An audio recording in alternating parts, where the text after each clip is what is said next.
Boa noite. Boa noite a todas as pessoas que estão com a gente nesta noite e também as que nos assistirão depois, pois esse momento, né, toda semana a Nise da Silveira, a Afetarte, ficará gravada, né, na nossa página no YouTube. E essa primeira semana, Nise da Silveira, Afetarte, porque nós gostaríamos de realizar novas semanas, próximas semanas, Nise, essa é a primeira. É uma livre iniciativa da Cuidadoria do Ser, porém, com muitas participações coletivas. Muitas pessoas participaram desse projeto desde a sua idealização até esse momento, hoje, né, quando estamos começando.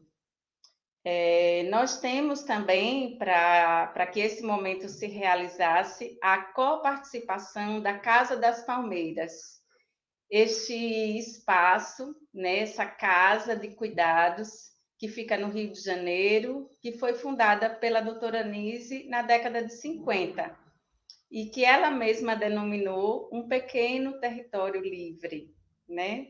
E hoje a nossa palestrante, a nossa conversadora, a doutora Vera, ela vai falar para a gente sobre esse espaço, sobre essa experiência, sobre a convivência com a Nise nesse lugar e sobre a sua vivência hoje na Casa das Palmeiras como diretora técnica, como ministrante também do grupo de estudos, e será a nossa convidada de hoje à noite. Eu quero agradecer imensamente a todas as pessoas que participaram com a gente desses bastidores e estão agora, né, nesse momento, especialmente a comunicadora social Mônica Carvalho e as estudantes da disciplina Práticas Integrativas do curso de Psicologia da UFAL, sob a orientação das educadoras Thelma Lou, Mariana e Cristina, nossas queridas educadoras do curso de Psicologia da UFAL. Pedimos a quem estiver com a gente hoje que permaneça também nos nossos próximos dias. E eu vou dar umas dicas aqui da programação. Hoje, dia 17, teremos a Vera Macedo, como já falei, né, que é a atual diretora técnica da Casa das Palmeiras, e ela vai apresentar o legado da doutora Anísio da Silveira nos dias atuais, principais realizações, atividades e modos de atuação na casa hoje, né? Amanhã, dia 18, nós vamos ter a presença do Dr. Jean-Pierre, que já esteve aqui em Maceió para participar do seminário sobre Anísio da Silveira também, e estará amanhã com a gente nessa modalidade online para também compartilhar a sua experiência na Casa das Palmeiras e os caminhos para uma abordagem humana da loucura. Vai ser muito interessante, a gente não pode perder, né? No dia 19, que é a sexta-feira, nós vamos ter uma exposição virtual de criatividade e saúde em Alagoas. Nós vamos estar apresentando trabalhos que foram feitos nos centros de atenção psicossocial, em espaços de cuidado, da rede pública ou não, mas de pessoas que desenvolveram projetos, atuações, né, e práticas transformadoras, inspiradas no trabalho da Nise da Silveira ou inspiradas em trabalhos também de nossos colegas, trabalhadores da rede da saúde mental na atualidade. E então, dessa forma, damos início, né, a este momento tão emocionante. Eu estou aqui super nervosa, mas assim, um nervoso muito bom, né? Com muita gratidão por todas e todas as pessoas envolvidas neste projeto. E é com muito carinho que eu quero apresentar a vocês, nesse início, né, nessa noite de abertura, um vídeo que foi feito afetuosamente por Carolina Freire, que é uma psicóloga, arte-terapeuta, também companheira nossa da Casa das da Cuidadoria do Ser, da Casa das Palmeiras também, né? Estamos todos numa rede agora, nesse momento. Mas a Carol, ela é uma psicóloga alagoana que está na Espanha, estudando, acompanhando o seu esposo também, projetos de estudo, e que nós temos desenvolvido várias atividades juntas, né? E a Carol preparou esse vídeo, que é um vídeo poético. Nós vamos começar a semana Nise, a primeira semana Nise, Afetarte, como certamente a doutora Nise gostaria, com poesia. Vamos assistir ao vídeo da Carolina agora, nesse momento. Muito obrigada pela presença de todos, todas, todos que estão aqui com a gente nessa noite.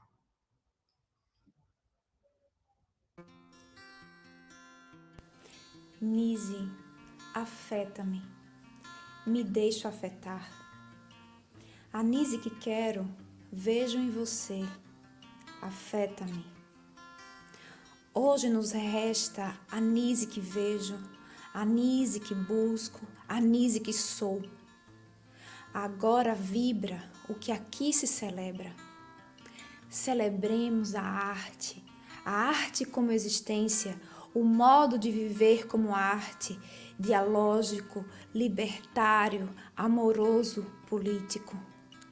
Nise, que teu olhar permaneça, que nos arranque a ignorância e a inocência.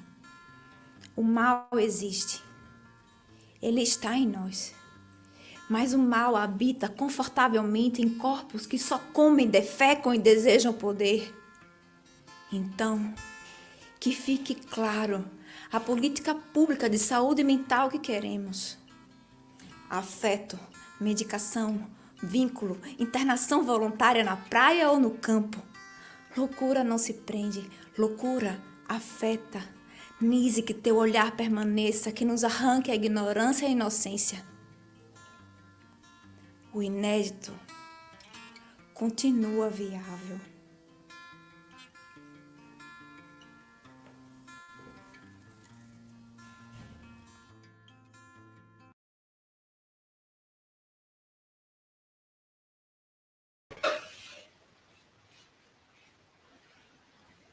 Boa noite, gente. Eu sou Carolina e gostaria de introduzir a minha fala, uma pequena fala, conectando com essa imagem, com essa sensação do vídeo.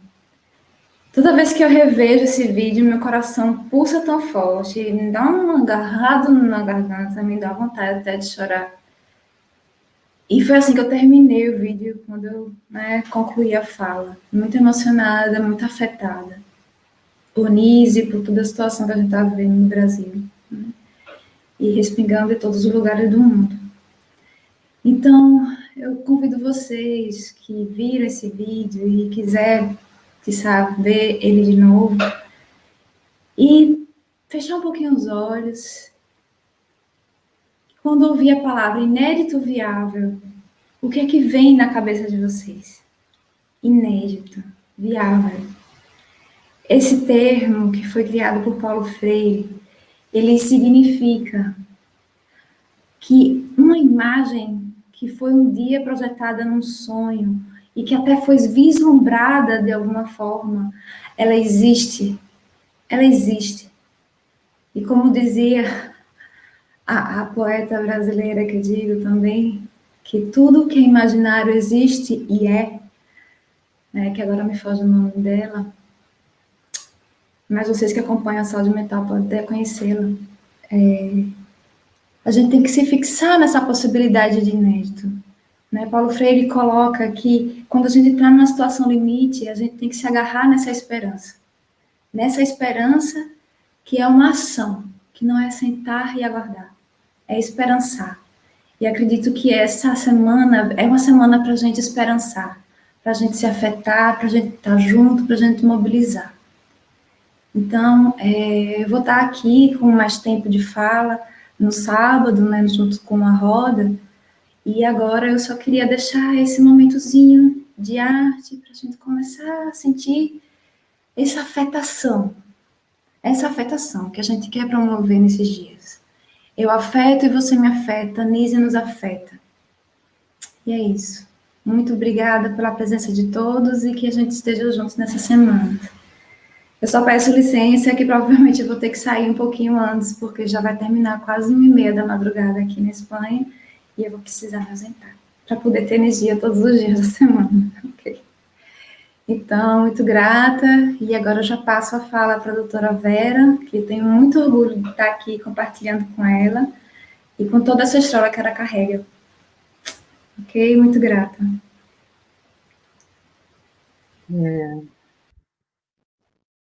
Boa noite a todos que estão nos assistindo. Eu sou Vera Macedo, moro aqui no Rio de Janeiro, sou psicóloga, fui formada pela Universidade do Rio de Janeiro, sou analista junguiana pelo Instituto Junguiano do Rio de Janeiro e Associação Junguiana do Brasil, filiada à Associação Internacional de Psicologia Analítica de Zurique. Eu sou supervisora de data, analista de data, professora e muito aprofundando cada vez mais os meus conhecimentos em Jung e especialmente nas ideias e métodos da doutora Nise da Silveira. Eu quero agradecer a Kelsey, né, que é uma pessoa muito simpática, que eu estou tendo o prazer de conhecer, por ter me convidado para participar dessa homenagem à doutora Nise da Silveira. Né? O título que vocês escolheram, Afetar, foi muito criativo, muito bonito. Né? Então, vocês já começaram com esse título maravilhoso, que eu acho que todo mundo curtiu muito, essa conjunção, essa junção de afeto e arte, né? Parabéns, Kelsey. A Kelsey, então, eu agradeço, né? Idealizadora, ela e a família da Cuidadoria do Ser, que é um projeto muito interessante, que eu pretendo um dia poder ir aí conhecer, né? Com essa inspiração na obra de Nise, e acho que se Nise pudesse estar aqui, ela estaria muito feliz de estar sabendo, né, que cada vez mais o nome dela, o projeto dela, a obra está sendo conhecida no Brasil, porque lá fora, especialmente, ela está muito conhecida. As pessoas... Eu estive num congresso em Viena, em 2019, de psicologia junguiana, e todos, quando souberam que eu era diretora da Casa das Palmeiras, vieram me perguntar, saber da Nise, porque lá eles viram o filme que a Glória Pires fez, né, como personagem Nise, e eles estão muito impressionados com a obra de Nise. E aqui no Brasil, um pouco menos, mas eu acho que cada vez mais o nome dela e a obra está sendo divulgada. Então, eu agradeço a Kelsey, parabenizo por essa homenagem, que aonde ela estiver, ela está muito feliz. Bom, a minha apresentação hoje, se eu puder passar para vocês o legado de Nise, que é de todos nós que estamos aqui, né? Então, o trabalho da Nise, especialmente eu vou falar da Casa das Palmeiras, onde eu trabalho lá desde 89, me formei e queria trabalhar com psicose no consultório, porque eu percebi que a minoria dos psicólogos faz esse trabalho, e continua assim. A maioria é só com neurose. Então, eu fui fazer meu estágio na Casa das Palmeiras. Quando eu entrei, a doutora Nise não participava da casa. Havia mais ou menos 8 anos que ela não ia na casa por conta de uma fratura que ela teve e ficou impedida de andar, de caminhar. Então, a casa, nesse momento, não era a casa de Nise, era uma casa que estava ali, mas tinha se perdido em muito o seu trabalho, no sentido até da própria arquitetura do ambiente, não era mais aquilo que ela tinha idealizado e feito. Né? Nise era uma mulher de ação também. Então, eu fiquei no segundo ano, eu achei que meu estágio estava ok, eu ia me retirar, quando um grupo me disse, não, Vera, a doutora Nise quer falar com você. Eu já frequentava o grupo de estudos dela, e eu fui na casa dela e ela me disse, eu conto com você, eu estou voltando para a Casa das Palmeiras, e eu conto com você porque você está sendo observada, seu trabalho, você é uma pessoa que está envolvida com o trabalho do jeito que está, e eu quero que você faça parte do meu grupo para a gente colocar a casa de novo do jeito que eu fundei. E foi um desafio muito grande, porque eu não esperava mais continuar, mas o pedido dela realmente me comoveu. Ela me colocou na diretoria, eu fiquei apavorada, que eu não sabia nem o que era o IPTU naquela época, e me colocou logo como diretora administrativa, né? E eu como psicóloga. Enfim, formamos um grande grupo e a mestra, então, voltou para casa das Palmeiras e rearrumou desde os móveis, né? Mandamos fazer mesinhas individuais, mesa coletiva, todo o ambiente, então, foi reformulado de acordo com o que ela dizia que queria e que era assim. Muito bem. Fizemos grupo de capacitação para novos estagiários e colaboradores dentro daquele método dela. Então, a casa voltou a ser a casa de Nise, né? E como está ainda funcionando, né? Então, desde 89, eu participei de várias diretorias, e a minha última diretoria foi em 2007 com Arthur da Távola, que vocês também devem conhecer. Arthur faleceu, eu também tive uma pessoa da família que faleceu, e eu dei um tempo, então, na casa, para cuidar de outras coisas pessoais. E agora, 2017, 16, eu fui chamada pelo Jean-Pierre, que vai estar amanhã aqui conversando com vocês, para voltar para casa, dar um apoio, porque a casa estava falindo. E quando ele me falou essa palavra, a casa está falindo, eu fiquei muito tocada. Eu digo, não, assim também não, deixa eu ver o que eu posso fazer, né? Então, retornei para casa, montamos uma diretoria e comecei de novo, do zero, a rearrumar essa casa do ponto de vista dos estudos, do apoio aos estagiários, de cursos, de financeiro, administrativo, e a gente está levantando essa casa que está cada vez mais, graças a Deus, entrando numa fase bem melhor, né? Bom, veio a pandemia, a casa teve que fechar, está fechada, como vocês devem saber, e então a gente começou a fazer o trabalho da casa, o que a gente pode, online, né? Então, eu vou começar a minha apresentação e depois eu vou falar um pouco de como está a casa hoje, tá bom? Então, eu vou pedir para a Moni passar o primeiro slide. Ótimo. Moni, pode deixar o slide isso? Bom, Nise da Silveira, Natureza Sombria e Luminosa do Bicho-Homem.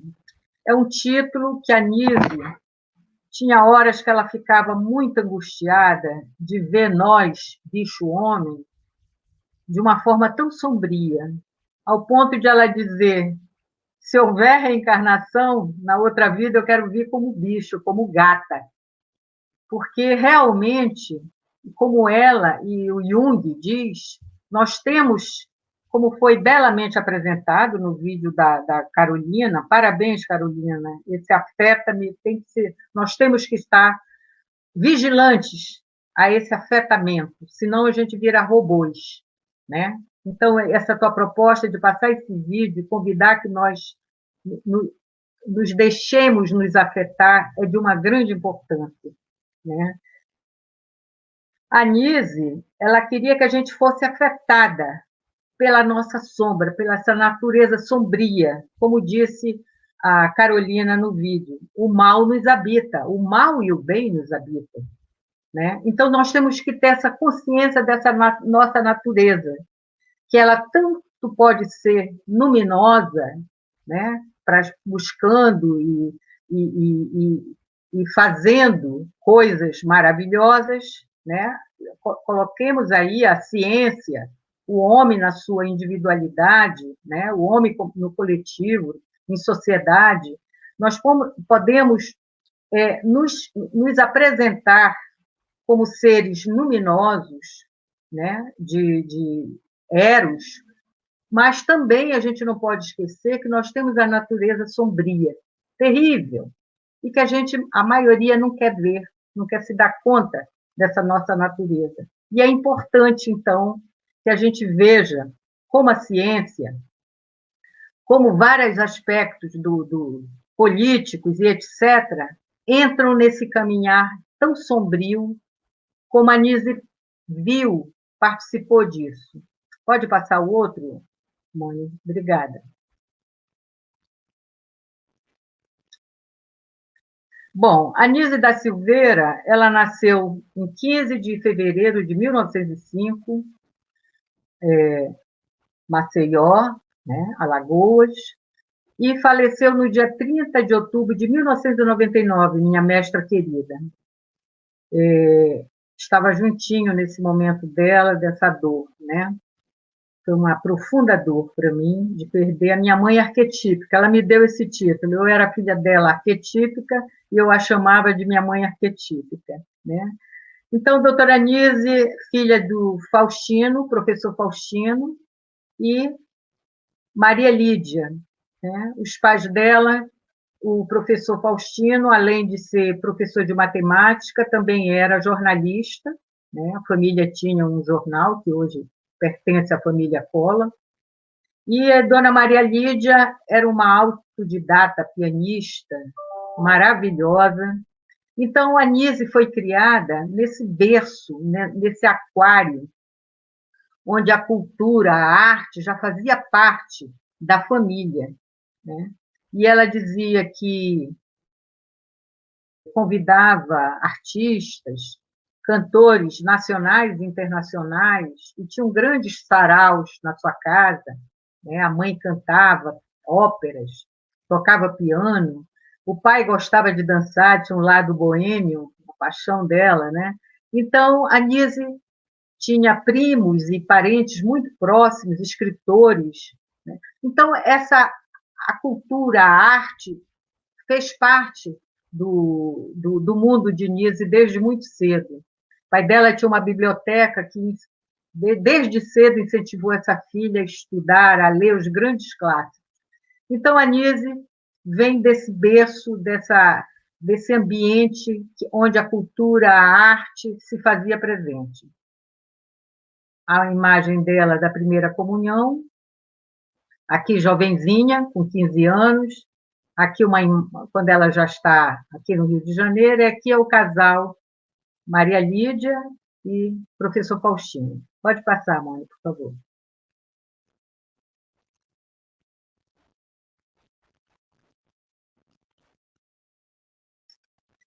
Bom, a Nise herdou a sensibilidade do pai dela e da mãe também, né? Mas a sensibilidade, e que impressionante, olha as sincronicidades, que também está no vídeo que a Carolina Ferreira apresentou, né? Na questão do olhar.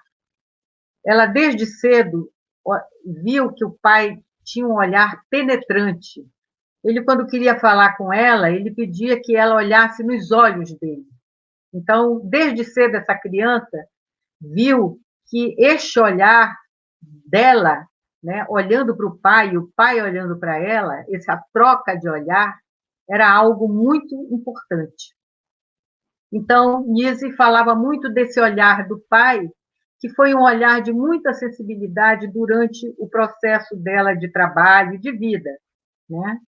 Ela estudou aí em Maceió, em colégios de freira, francesas, então Nise falava muito bem o francês, né?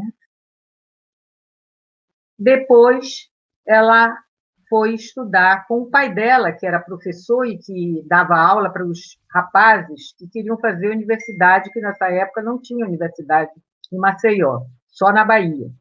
E os primos dela foram estudar com o doutor Faustino, professor Faustino, na casa dela, para fazer vestibular para medicina. E ela ficou muito empolgada de ver os primos, né? E quis também fazer.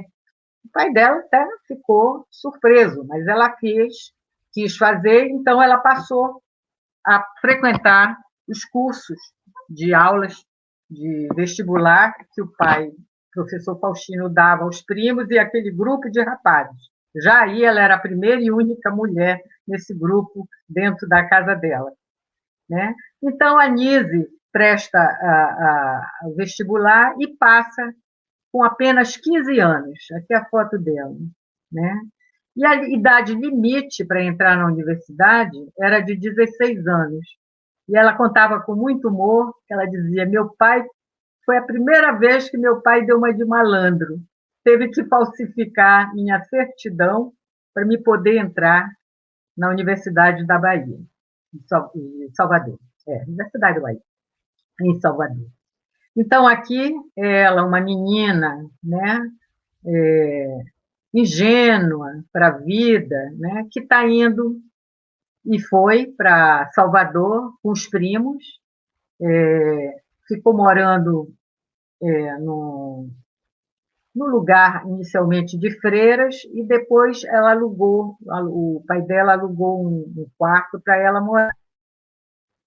E aqui é ela, como vocês já conhecem, a maioria dessas fotos, é ela, a única jovenzinha de 15 anos, nesse grupo de 157 homens, que era o grupo que ela fazia parte da universidade do curso de medicina.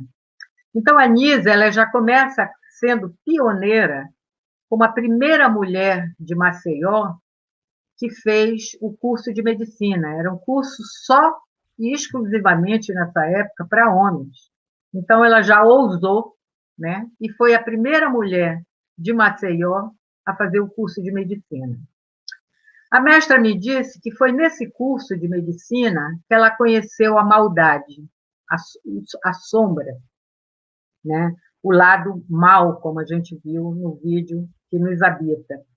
Ela contou que na aula que ela estava assistindo, o professor pediu que ela segurasse uma serpente, uma cobra.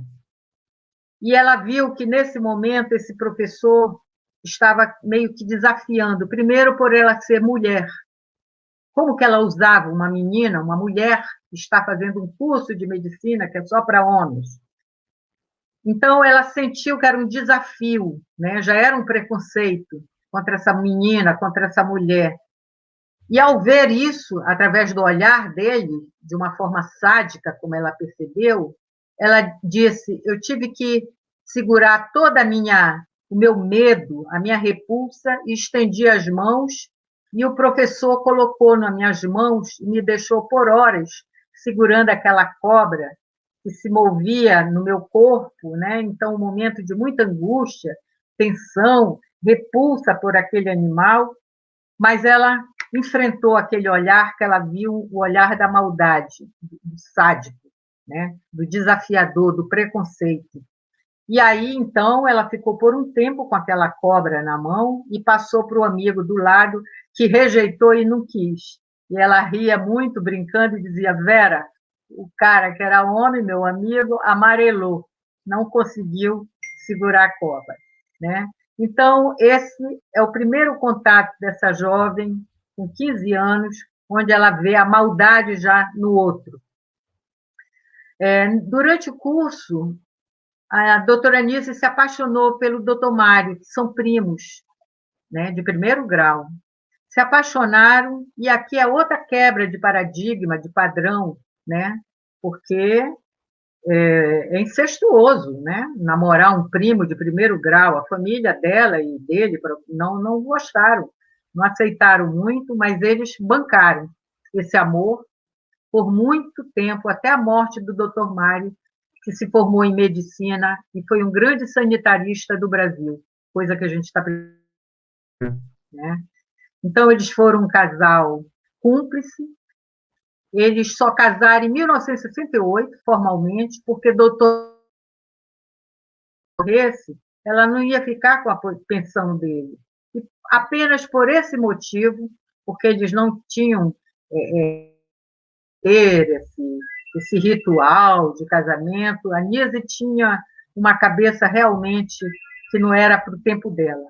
Então, em 68, eles casaram e realmente ele veio a falecer primeiro que ela, e ela herdou, então, a pensão dele e não ficou para o governo. Podemos passar?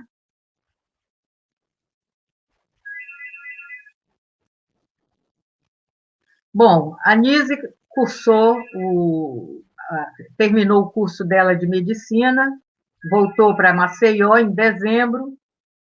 O pai dela, muito orgulhoso, foi assistir em Salvador a defesa de tese dela, né, que foi sobre as mulheres assassinas. Já foi uma tese muito interessante, totalmente diferente. Ela já se importou.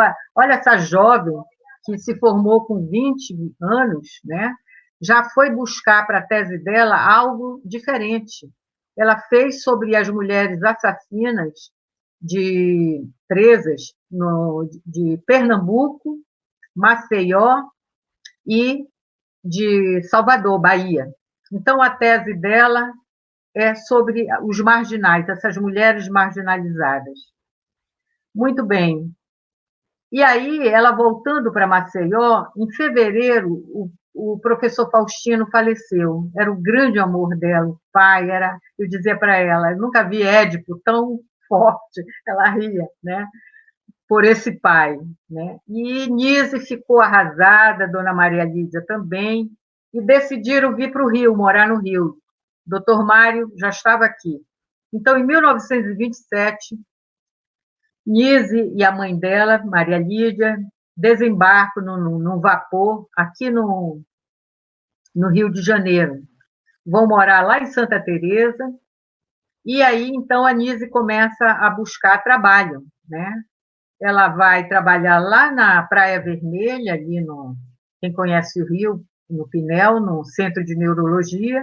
Ela não pensava em ser psiquiatra, ela pretendia trabalhar na área de neurologia, mas o diretor do Centro Neurológico gostava muito dela, ajudava ela, e disse, Nise, vai ter um concurso para psiquiatria aqui no Pinel, que era a Universidade do Brasil, funcionava lá, o hospital psiquiátrico. E ele incentivou e pagou para ela fazer o curso, o concurso. E ela fez e foi aprovada, né? Então, ela foi fazer residência no hospital psiquiátrico, dentro da Universidade do Brasil, que hoje é o UFRJ, aqui no Rio de Janeiro, na Praia Vermelha. E, naquela época, os residentes moravam com os doentes mentais. Então, Nise foi morar num quartinho ali do hospital psiquiátrico, e ela dizia para a gente, desconfie dos livros e de tudo, não tome a verdade como a verdade absoluta, porque quando eu comecei a ler os compêndios psiquiátricos e viver com os doentes na residência, eu comecei a ver que tinham coisas que eram ditas nos compêndios que não condizia com aquilo que eu vivia no dia a dia. Então, a questão dos afetos embotados, né? Tinha uma doente que ficou apaixonada por ela, pela Nise, e toda manhã levava uma bandeja com café da manhã para a mestra, né? E ela ficava profundamente emocionada de ver aquela doente numa relação com ela tão amorosa, tão humana, né? Então, a Nise dizia e diz, transmito isso para vocês, desconfiem, tá? Especialmente dos compêndios psiquiátricos. Bom, a Nise, como era uma grande leitora desde criança, né, incentivada por seus pais, ela tinha uma pequena biblioteca no seu quarto e ela tinha livros de Marx, de vários autores, e uma enfermeira denunciou para o diretor do hospital que ela era comunista, que ela tinha livros comunistas. E o próprio diretor denunciou a Nise. Olha, o colega, né, denunciou a colega ali, fazendo residência, que ela era comunista. Então, ela foi presa lá no hospital psiquiátrico E a jovem doente, que levava diariamente a bandeja com café com leite para ela tomar diariamente o seu café da manhã, quando soube que foi a enfermeira que fez a denúncia, deu uma surra na enfermeira. A doutora Nise gostava de contar isso. Olha os afetos aí, que não tinha nada de embotamento, né? A Nise foi presa, foi lá para o Hospital da Frei Caneca, aqui no Rio, para a Sala 4, a famosa Sala 4, onde ela ficou, né, acusada de comunista perigosa, que são os jornais da época, e ela ficou nessa Sala 4 com as amigas, Maria Werneck e outras, né, a Olga Benário, mulher de Prestes, e ela, como médica, é que fazia os curativos nessas amigas que vinham, né, todas queimadas com baganas de cigarro nos seios, na vagina. Então, a tortura era terrível com as amigas dela. Ela não foi torturada, não sabe nem por que ela dizia. Mas ela cuidava dessas mulheres que vinham completamente arrasadas no corpo e na alma, né? Eletrochoques que eram dados. Então, a Nise viu o horror, a tragédia humana nessa prisão, né? O mal, mais uma vez o mal, essa natureza sombria nossa. E depois de 1 ano e pouco ela saiu da prisão, mas ela não conseguia mais trabalhar, nem como concursada, não davam direito de ela retornar. E só 8 anos depois, em 44 a 46, é que ela voltou a ser reintegrada no serviço público. E então ela foi trabalhar lá no Hospital Pedro II, aqui no Rio de Janeiro, no Engenho de Dentro, onde fica o atual Museu de Imagens do Inconsciente, que muitas de vocês já devem conhecer. Então, aqui é o primeiro dia da mestra, toda bonitinha, arrumada, com seu livro, indo lá para o Hospital Psiquiátrico do Engenho de Dentro, Pedro II, né, que continua até hoje lá, e lá, então, a Nise vai começar a voltar a trabalhar na área da psiquiatria. Pode passar, Mônica, por favor.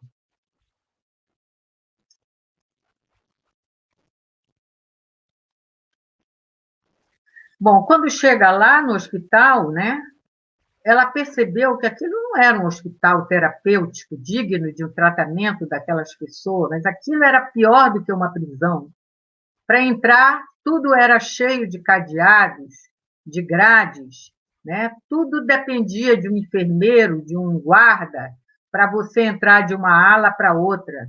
Então, ela percebeu que tinha a ala dos homens separado da ala das mulheres. E o olhar dessa mulher tão sensível viu que isso não tinha nada de terapêutico. O doente chegava já com o seu próprio sofrimento, às vezes trazendo ele ou ela uma medalhinha, que era um objeto afetivo dado por um ou por uma pessoa querida, e eles retiravam todo esse material, a roupa, colocavam nos homens uma espécie de pijama, né? E nas mulheres um avental.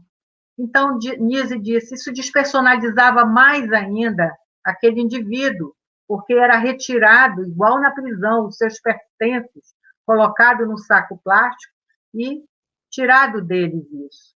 Ela ficou muito chocada com essa cena desse ambiente tão perverso e que de terapêutico não tinha nada dos hospitais psiquiátricos.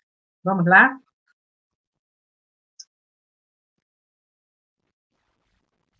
Muito bem.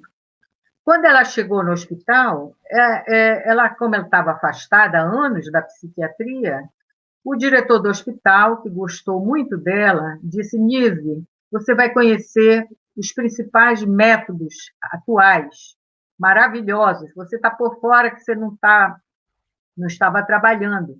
Mas hoje, o dia, a tecnologia, o melhor de tratamento são as séries de eletrochoques, os comas insulínicos, cardiazóis, né?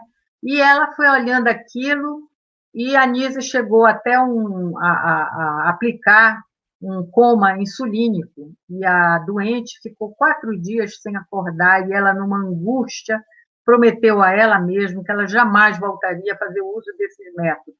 ficou ao lado da doente, direto, até a doente acordar. Olha o lado humano dessa psiquiatra, né, no início dos seus trabalhos.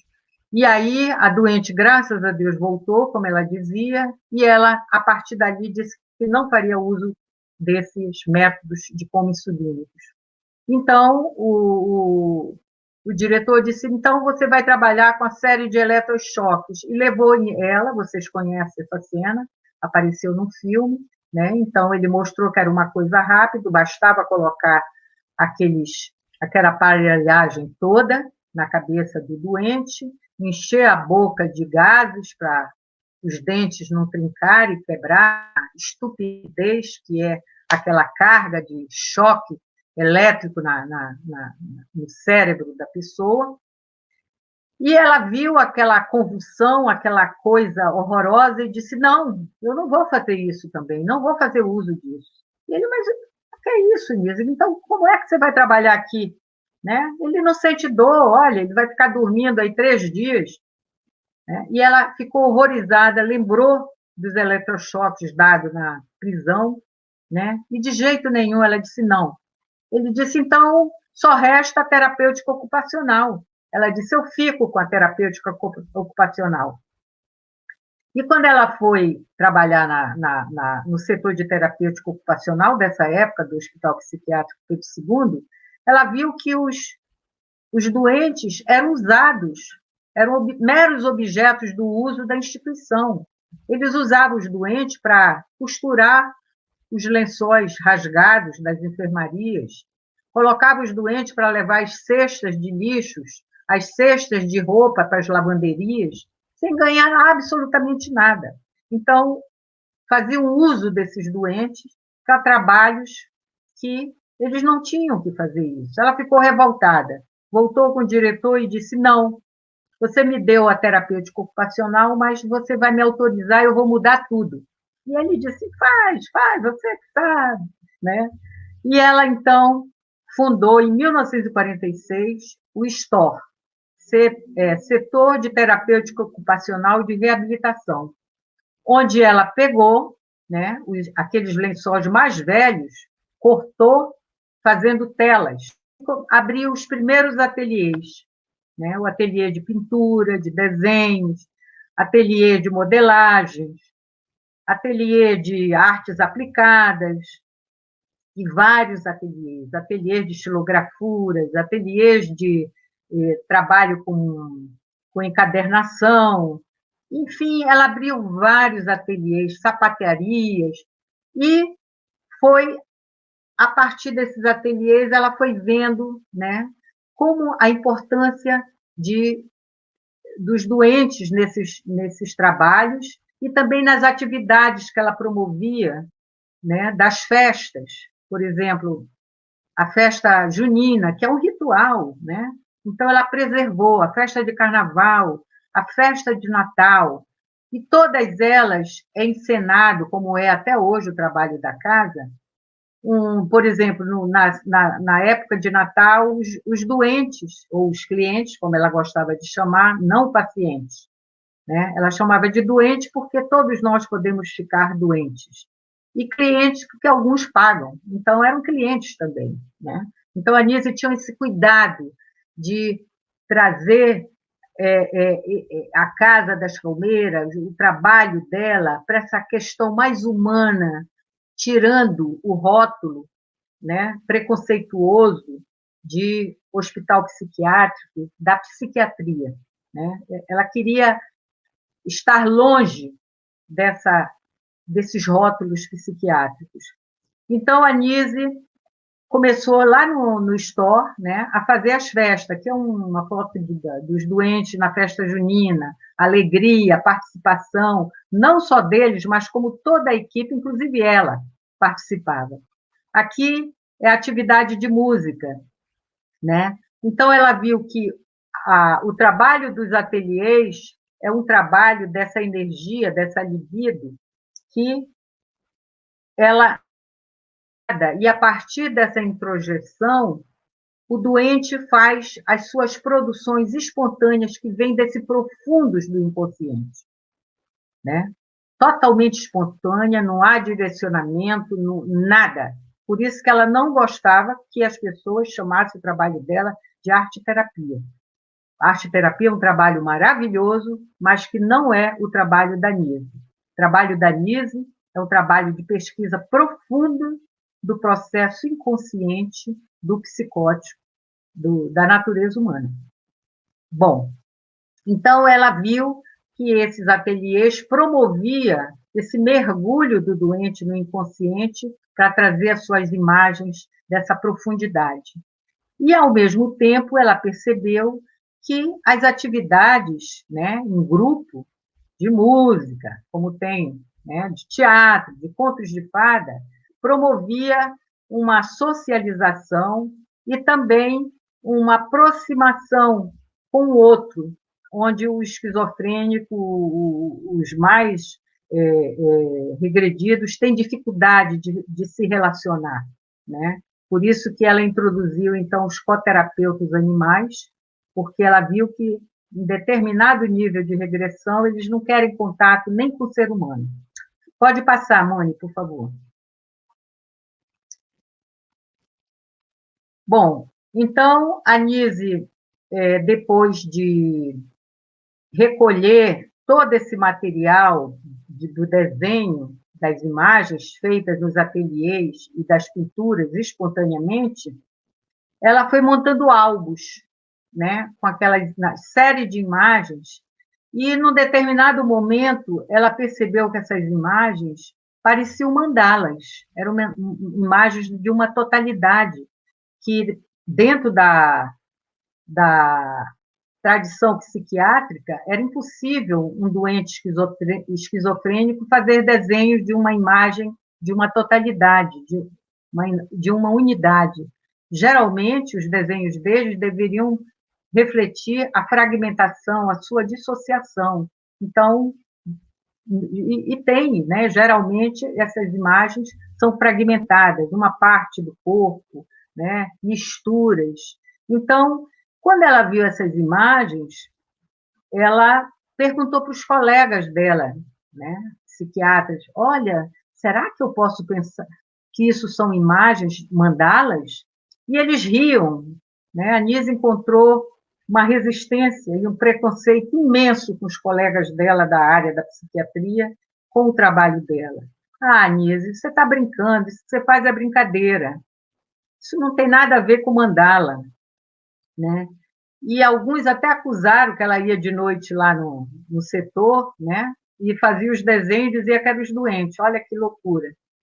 E ela ficou muito triste, muito arrasada de ver cada vez mais que aqui no Brasil, os colegas, ninguém reconhecia o trabalho dela. E então ela passou a estudar para ver que tipo de fundamento teórico ela poderia ter para embasar toda essa sua pesquisa. Então, a doutora leu muito, leu artes, leu vários autores, e foi muito na literatura e nas artes, a princípio, que ela achou um apoio, um acolhimento para o que ela estava fazendo. Mas muito triste por não haver um reconhecimento dos colegas e da psiquiatria, e, de certa forma, até hoje continua isso.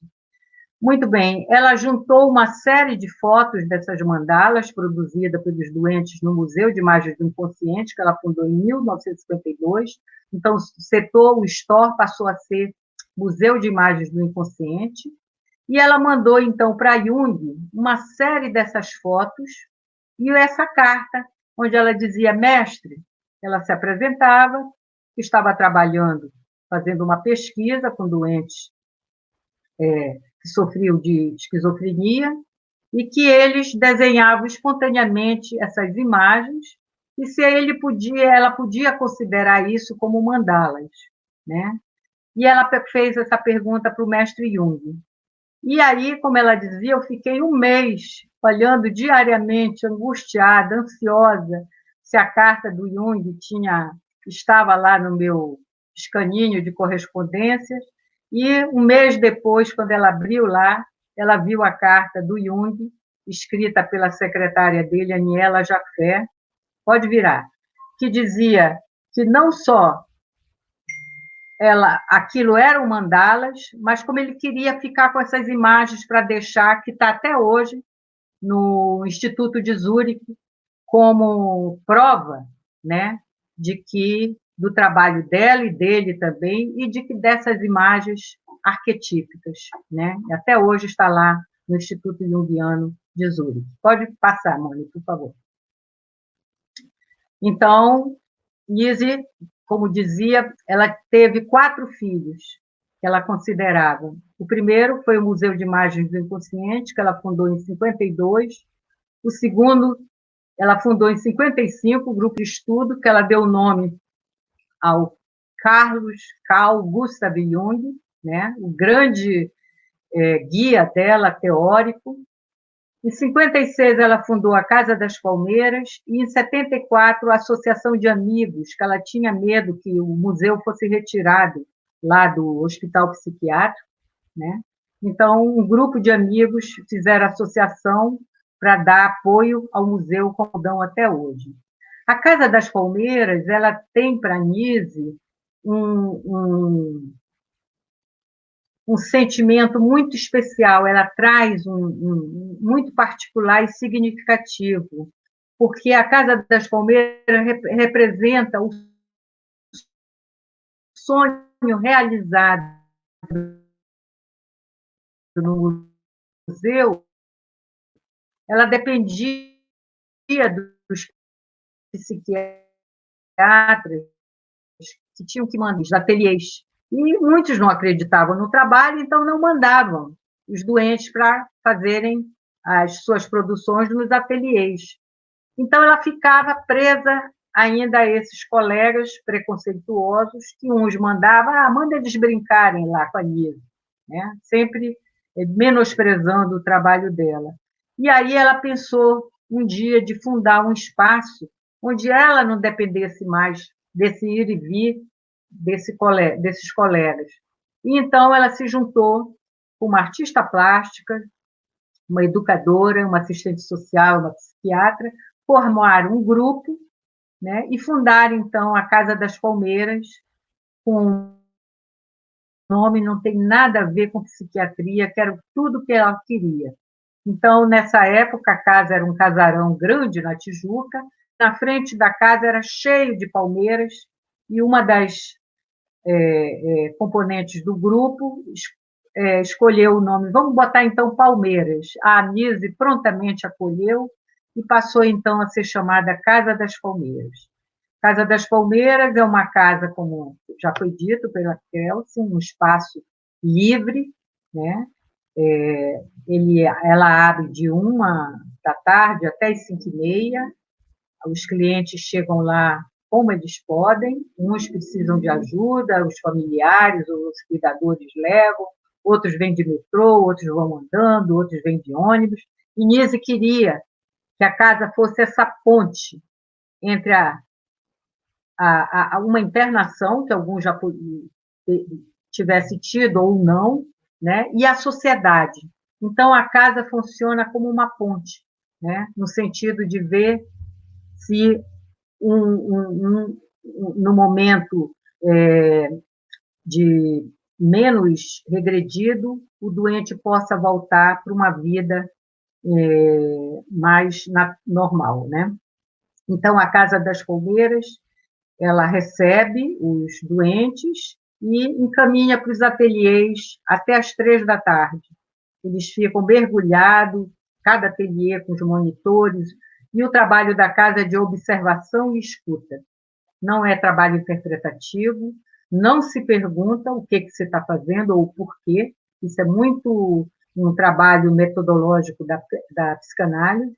O trabalho da Nise é totalmente fundado na psicologia analítica de Jung, e o Jung diz, então, que o doente mergulha, né? Ou nós, não só os doentes, o Jung trabalhou tanto com os doentes como pessoas normais, e a partir desses trabalhos de pesquisa, ele viu que nós mergulhamos nesse inconsciente coletivo, nesse consciente dessas camadas mais profundas, arcaicas da psique, e quando a gente mergulha, a gente traz essas imagens que nem nós sabemos, porque nós nunca, não é uma imagem que foi para o inconsciente pessoal, reprimido, Não é uma imagem que tem a ver com a minha história de vida, é uma imagem bastante profunda. Então, não adianta você chegar e perguntar por que você fez isso, porque nem ele sabe. Aquilo veio das profundezas da alma. Então, o nosso trabalho na casa é muita observação, né?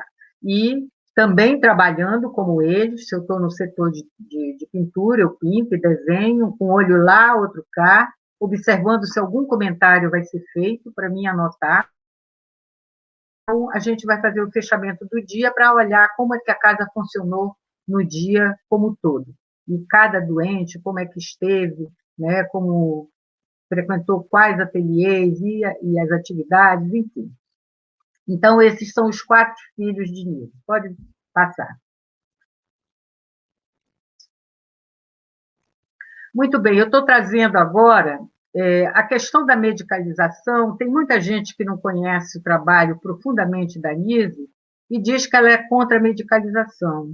A Nise nunca foi contra medicamentos, ela é contra a forma com que a medicação hoje é prescrita, utilizada nas crianças, nos jovens, nos adultos e na terceira idade. Nós somos um dos países que mais consumimos psicotrópicos, porque o psiquiatra, como dizia a Nise, ele não olha no olho do doente e não tem tempo para perguntar como é que ele está. É rápido, tem que ser tudo rápido, então a preocupação dele é em prescrever a medicação e ele não trabalha, se bem que isso está mudando. Muitos psiquiatras hoje, eles estão fazendo cursos, né, de psicanálise, de psicologia, para também trabalharem com o lado psicológico, que eles não trabalham, eles medicalizam, né? E somos nós, da área psi, que fazemos todo esse trabalho psicológico. Então, a Nise é contra esta forma de utilizar, como ela dizia, tiraram a camisa de força e trocaram por uma camisa de força química. Então, os doentes, as pessoas hoje estão dependentes, iguais robôs, super medicalizados. A gente vê muito isso na Casa das Palmeiras. Impregnados, não tem, a criatividade não se apresenta de tanta medicação. Tanto o doente como a pessoa normal não quer sentir mais dor, não quer sentir o sofrimento. Então, se eu fico com insônia, eu não quero saber o porquê que eu estou com aquela insônia. Eu quero um remédio para dormir. Eu não vou me aprofundar o que está acontecendo na minha alma, na minha psique. Então, todo mundo procura imediatamente o mais rápido, que é a medicação, né? E os efeitos colaterais são terríveis, a partir de uma medicação que vai ad eterno, né? A Nise dizia, eu sou a favor da medicação no momento certo, na hora certa, mas que o psiquiatra tenha o cuidado de ir retirando lentamente para alguns, né? E aqueles que não podem ser retirados, ele vai vendo a quantidade dessa medicação até deixar numa espécie de SOS. Então, o cuidado dela, né, para que essa medicalização não fosse, como ela disse, uma camisa de força química. Pode passar, Mônica, por favor. Bom, então eu estou trazendo agora 2 casos que a Nise escreveu sobre eles. Na verdade, eu estou trazendo um recorte clínico de 2 casos que vocês vão ver como é que a ciência ela pode também estar nesse lugar sombrio, a partir desses métodos tão agressivos que, em determinada época, especialmente a da Nise, eram considerados modernos, mais tecnológicos, mais terapêuticos, quando ela já denunciou que não eram métodos agressivos contra a natureza humana. Então, ela traz esse caso do Lúcio. O Lúcio, ele tinha o curso primário incompleto. Ele trabalhava na papelaria, depois ele foi trabalhar como vendedor ambulante, vendendo gravatas e perfumes. Aos 32 anos, o Lúcio foi internado lá no Hospital Pedro II, onde está o museu, né, com diagnóstico de esquizofrenia. Foi tratado com séries de eletrochoques, e cardiazol. Ele tinha um quadro muito crônico, então, apesar dos choques, dos eletrochoques, das séries e dos tratamentos, ele tinha uma resistência muito grande e uma dificuldade de estabelecer contatos e tinha uma agressividade muito considerada, né? Então, ele brigava muito, agredia, ameaçava, e eram brigas e lutas muito difíceis. Então, a doutora recebeu ele para fazer o trabalho lá no museu, né, nos ateliês, e ele logo mostrou interesse pelo ateliê de modelagem. Então, vocês vão ver que aqui é uma série, eu estou trazendo um só, mas imagine isso aqui, uma quantidade de soldadinhos feitos de argila, com uma qualidade artística que a Nise via, os detalhes, de uma sensibilidade. Então, as produções do Lúcio era a série de guerreiros que ele chamava, os guerreiros, e outra série dos deuses. Então, nos delírios do Lúcio, os guerreiros estavam sempre em combate com os deuses, né? Então, ele fazia guerreiros que perderam a guerra, guerreiros que ganhavam a guerra, e era um eterno combate entre deuses e os guerreiros. E então a Nise ficou impressionada, né, com essas produções. E ela foi convidada a expor os trabalhos dela no MASP, em São Paulo. E ela escolheu, então, a produção do Lúcio, do material da argila, do setor da argila, para levar para o MASP, junto de outras produções de desenhos e pintura de outros doentes.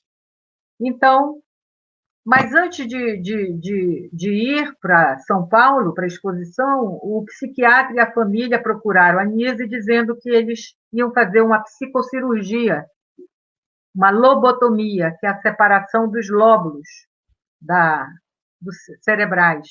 E Nise ficou arrasada, inutilmente ela queria evitar, mas o psiquiatra e a família estavam de comum acordo, porque achavam que isso ia melhorar o quadro dele de agressividade, ia ter um quadro de relacionamentos muito melhor, né? E Nise, arrasada, viajou para São Paulo, e no dia, olha a sincronicidade, no dia que ela abriu a exposição em São Paulo, né? O Lúcio estava com 34 anos, no mesmo dia da inauguração da exposição, aqui no Rio de Janeiro, o psiquiatra, a família, levaram o Lúcio para fazer a lobotomia. Então, com 34 anos, Lúcio passou por essa psicocirurgia. Quando a Nise voltou, ela ficou arrasada, ele estava internado, e por um tempo, depois ele voltou para a enfermaria, e ela viu que ele estava profundamente apático, deprimido.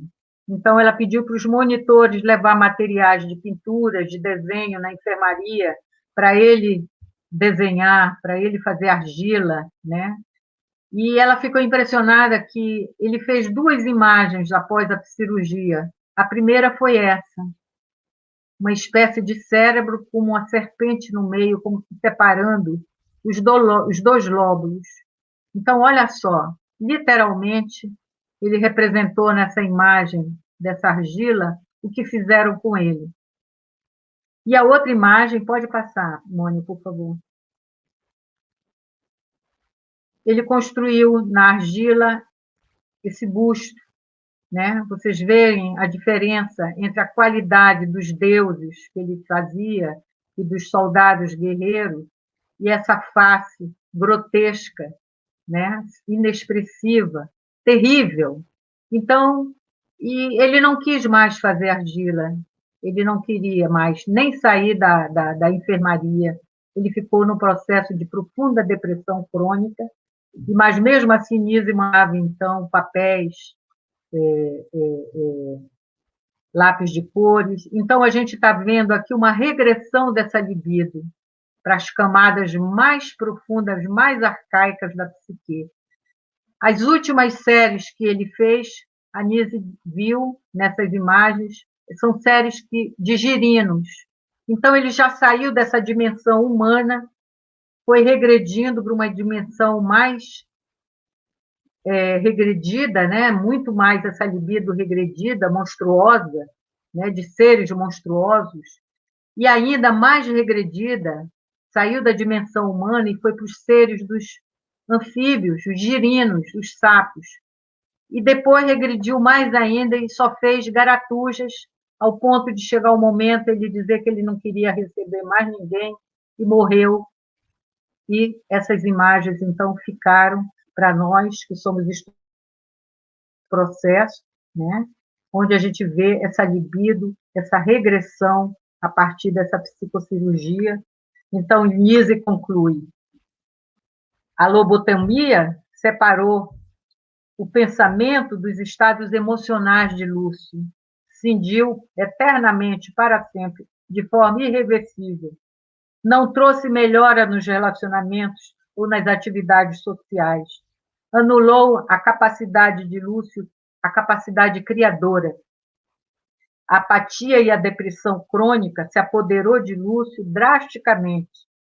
O combate entre o bem e o mal que ele representava, os guerreiros e os deuses, foi literalizado.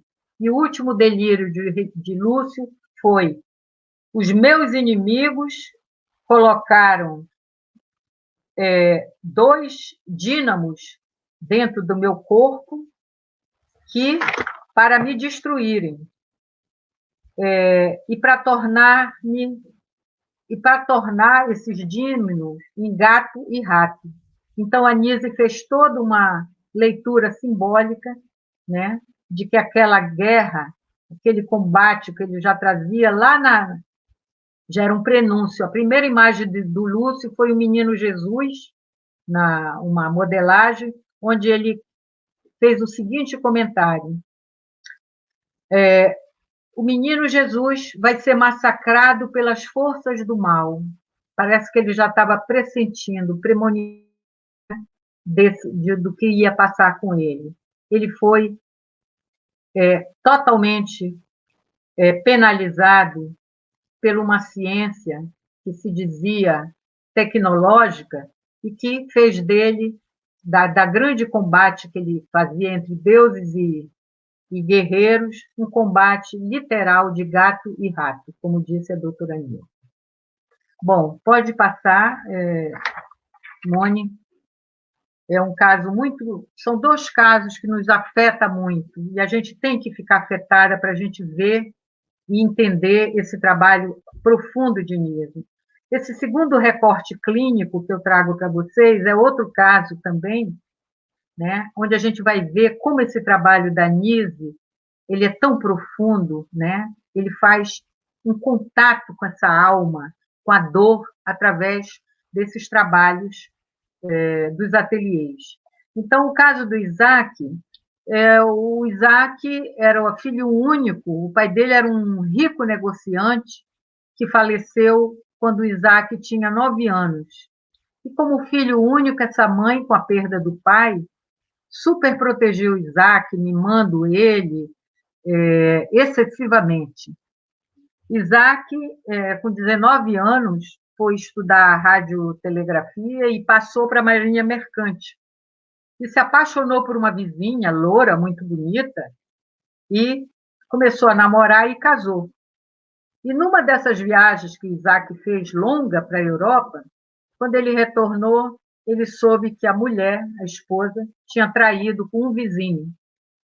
Ele ficou muito mal, se separou e teve uma crise onde ele foi internado no hospital e diagnosticado como esquizofrenia.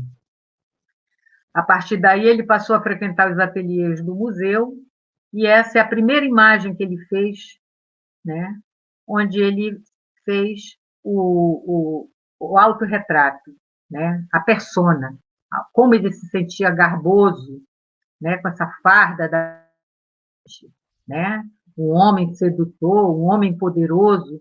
Então, é a primeira imagem desse homem tão fragmentado, tão espedaçado, por dentro, né, no seu mundo interno, na sua alma.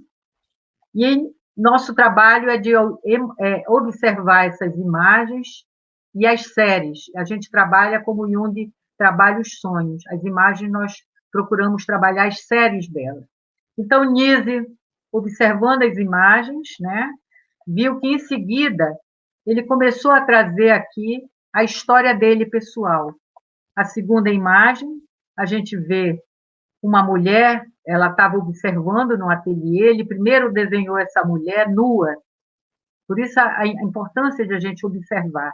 Logo em seguida, ele jogou uma manta azul nesse corpo nu dessa mulher, ele se autodesenhou, ele está aqui de costas para ela, pena que a imagem não mostra direito, mas vocês podem ver isso na visita do museu aqui no Rio. Aqui tem um espelho onde a gente percebe o reflexo da face dele aqui. Pode passar a imagem, por favor. Observando a imagem, a Nise vê, depois dessa série, ele sai, ele regride, essa libido vai regredindo cada vez mais, e ele sai desse inconsciente pessoal, que foi o inconsciente formulado por Freud, né? Nesse inconsciente onde está o reprimido, onde está a nossa história reprimida, e todas aquelas coisas que a gente esqueceu. Então, ele sai desse inconsciente pessoal, regride mais essa libido e entra naquilo que Jung chama de inconsciente coletivo ou inconsciente universal, né? Pertence a todos os homens, em todas as épocas e em todos os lugares. E, ao regredir essa libido, ele entra no mundo dos contos de fada.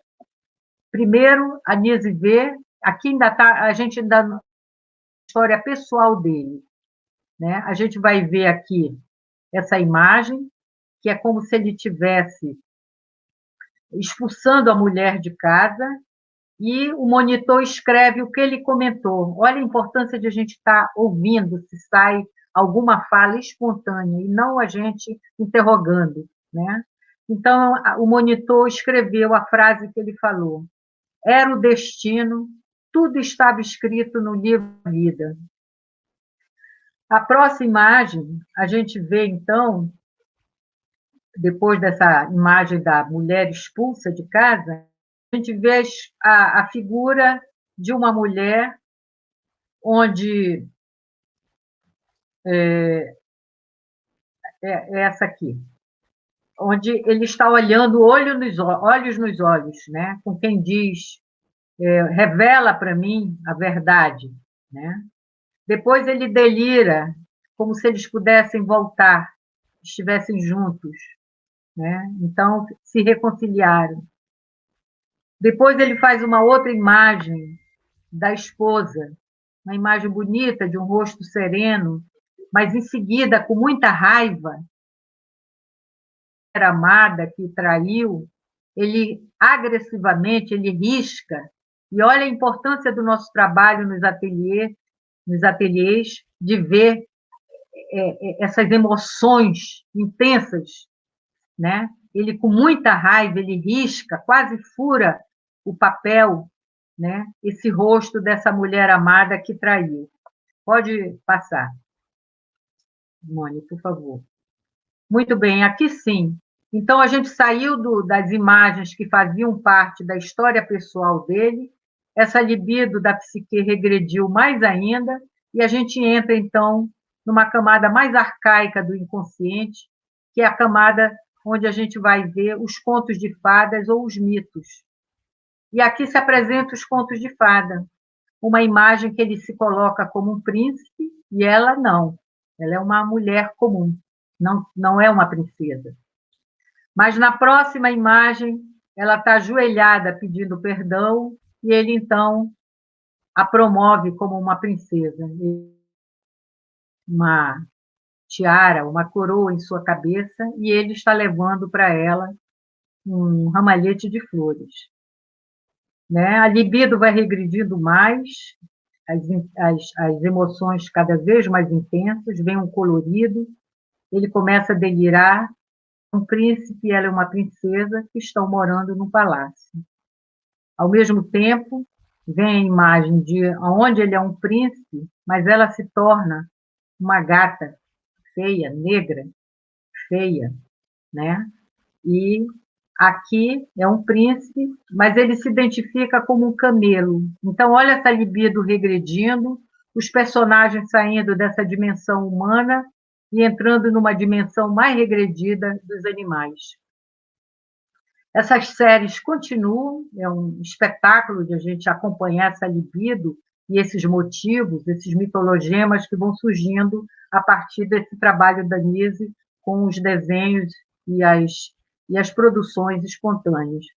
Depois, Isaac vai regredindo mais ainda e vai para uma camada mais arcaica do inconsciente coletivo, mitológica, e passa a desenhar lindas ânimas dentro da psicologia junguiana. Então, a gente sai da esfera do conto de fadas e entra na esfera da mitologia, dos mitologemas. Né? A doutora, então, vai estudar as ânimas, que são os personagens, as personificações espontâneas que o inconsciente nos manda dentro da psicologia junguiana.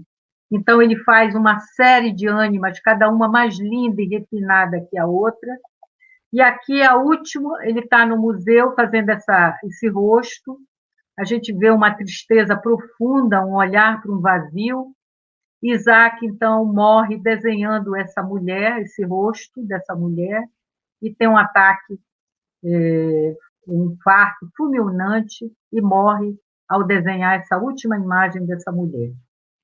Então, a gente está vendo como esse estudo, esse legado que a Nise nos deixa, é um trabalho muito profundo que a gente tem que divulgar, porque, como a Nise dizia, todo o nosso trabalho é muito interpretativo com a linguagem verbal. Nós somos de uma cultura muito ligada ao verbo, e a gente não sabe ler e nem estudar aprofundadamente as imagens, que é um outro tipo de técnica que a gente pode trabalhar também e deve nos nossos consultórios. Né? Chega um momento que a gente vê que uma imagem, esse trabalho com as técnicas não expressivas, não verbais, você entra em lugares que a fala não consegue ir. Então, é aprofundar um processo de tratamento, tanto com os doentes mentais quanto seus clientes no consultório. Esse é o legado que o Jung, que a Nise nos deixa, que é um desafio, porque isso requer que nós, enquanto analistas, tenhamos grandes conhecimentos em mitologia, em arqueologia, em arte, história da psicologia, história das ciências, história em geral das religiões, histórias comparadas. Então, realmente é um estudo que a gente tem que cada vez mais se aprofundando dentro dos nossos limites, porque ninguém vai em um ano, ou 2, ou 10, né? A gente vai estar sempre em busca desse conhecimento para cada vez mais a gente se aprofundar no estudo e na aplicação das técnicas não verbais. Pode passar, Moni? Aqui é a Casa das Palmeiras, a minha mãe arquetípica aqui nas festas. Eu estou aqui com um grupo de monitores. Aqui é uma festa de Natal, onde os doentes fazem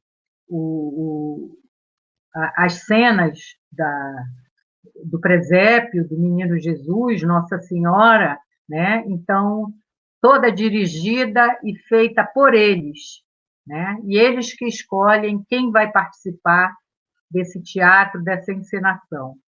Aqui é um momento de uma festa, né? Aqui é uma grande colaboradora também da doutora, Maria Lúcia Boatê, que faleceu e que fazia as roupas do teatro, onde tem a atividade do teatro, que são usadas também nas festas da casa. Pode passar, mãe.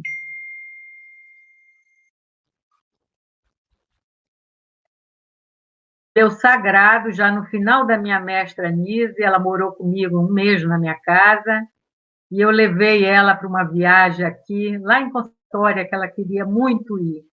Eu e minha família fomos com ela, e é um momento que eu dizia para ela, me dê meu selinho, e a gente está rindo aqui, porque Era um momento assim muito carinhoso, muito afetivo nosso, que eu guardo dentro da minha alma, porque esta mulher, ela tem uma importância na minha vida pessoal, profissional, devo muito o que eu tenho a ela. Pode passar, Mônica.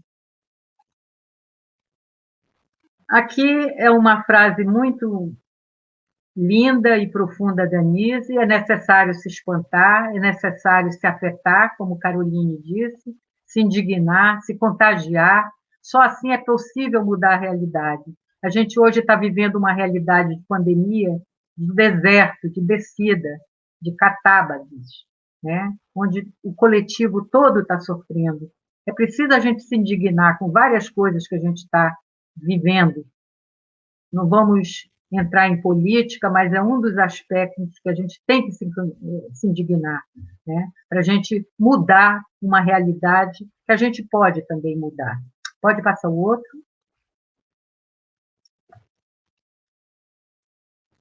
Aqui é uma frase de Jung: lidamos com a psicologia fundada na vida real e que age sobre a vida real. Nesta psicologia prática, não se trata da alma humana universal, mas de homens e mulheres individualizados, cada qual com uma variedade de problemas que os aflige diretamente. Uma psicologia que satisfaz somente ao intelecto por si nunca será capaz de abranger a totalidade da alma. Quer queiramos, quer não, mais cedo ou mais tarde, o fator cosmovisão terá que ser levado em conta, porque a alma está em busca de sua totalidade. Então, tratar um ser humano apenas com a medicalização, você está fragmentando essa totalidade, essa natureza, essa unidade, né? Vamos tratar, sim, com medicação, vamos tratar dessa alma sofrida, né, através dos tratamentos que nós temos, e vamos olhar para esse indivíduo, para esse ser adoecido, né, como uma totalidade, em busca da sua alma, que está perdida. Muito bem, eu vou falar rapidamente, então, sobre a casa atualmente. Como vocês sabem, a casa, para terminar a minha fala, a casa está fechada, por conta da pandemia, preservando não só a equipe, como os doentes também. A gente tem feito um trabalho por telefone, de entrar em contato com eles, para que eles também continuem com esse vínculo, né? E encaminhamos ele também para outras instituições que estão fazendo atendimento nessa pandemia, né? E a casa, como a doutora queria, ela não é só um centro de reabilitação, ela é um espaço cultural, então nossos cursos e palestras, nesse momento, estão sendo online. A casa, quando ela estava viva, a doutora disse que quando ela falecesse, ela pedia que o grupo de estudo CG Jung, que funcionava na casa dela, fosse para a Casa das Palmeiras. Então, hoje, eu fiz um convite aos meus amigos analistas do Instituto Jungiano, Sigrid e Humberto, para retornarem com o grupo de estudo, e isso foi retornado. A Marta Pires, que esteve aqui com vocês, esteve aí em Maceió com vocês, desde a morte da Nise, juntamente com o doutor Edgar, que recentemente faleceu, ficaram conduzindo o grupo na casa. Mas depois o grupo foi fechado, e quando eu voltei, estava 2 anos sem ter o grupo. Então, graças a Deus, nós conseguimos retomar. Então, o grupo está funcionando às quartas-feiras, online, né? E também a casa, ela é um núcleo de pesquisa. Então, eu estou retomando o grupo de pesquisa, onde a gente vai estudar, como o Nise estudou, essas imagens, para a gente retomar com a revista científica, publicando os casos, né, que são atendidos na Casa das Palmeiras. Eu estou fazendo um trabalho profundo, cansativo, estoico, de fazer contagem de quantas imagens o acervo da casa tem desde sua fundação.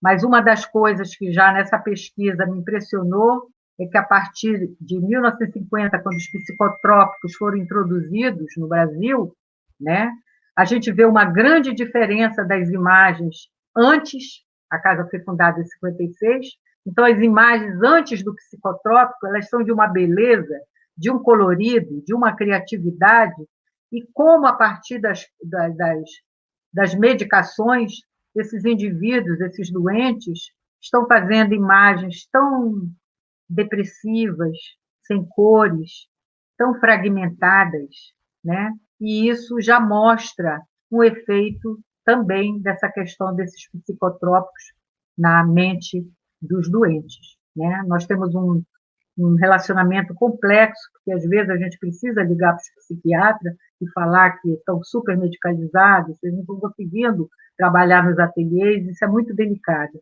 porque a gente está entrando numa área que não nos pertence, mas a gente tenta fazer o melhor para conciliar isso. Então, gente, que eu tenha passado para vocês essa técnica da Nise, que ela chamava, ela não gostava da expressão terapêutica ocupacional, estava muito ligada a uma terapêutica institucional que ela não concordava.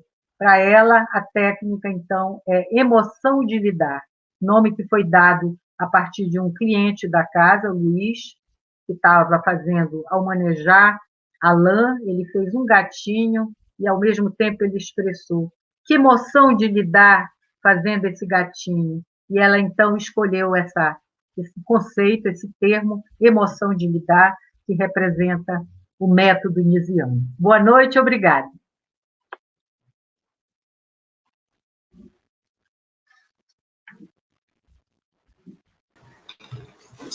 Boa noite a todos.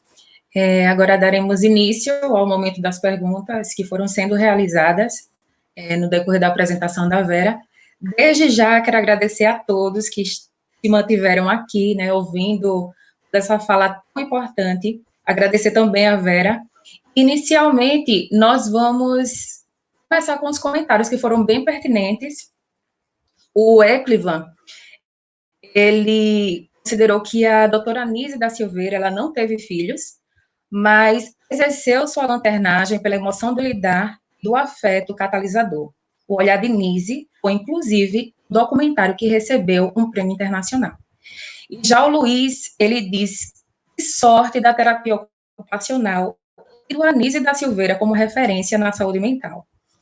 E, mais uma vez, o Eclivan, ele considera muito interessante que ele está aprendendo muito.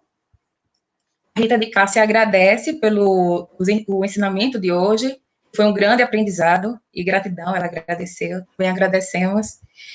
E a Disse,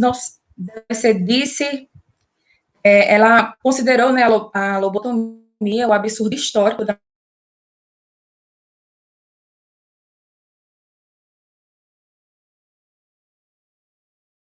medicina.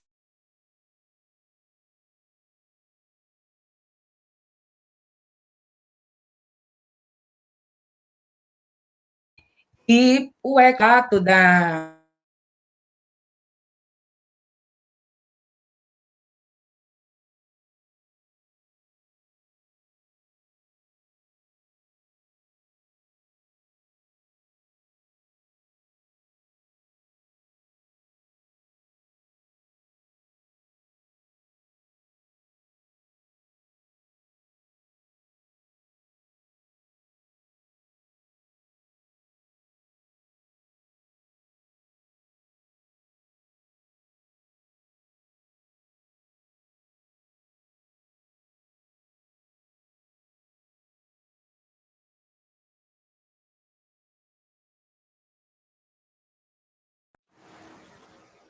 Oi, estão me ouvindo?